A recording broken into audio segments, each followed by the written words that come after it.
பழைய செய்தியடா. வீரம் உள்ளதை காட்டி நிற்பது புதிய நீதியடா.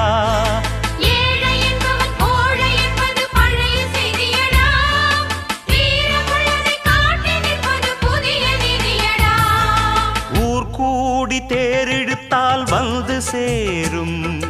ஒரு மனதாய் நாம் இருந்தால் துன்பம் தீரும். சிறு துளிகள் சேர்வதுதான் வெள்ளமாகும். சிறு ஒளிகள் செதுக்குவதே சிற்பமாகும்.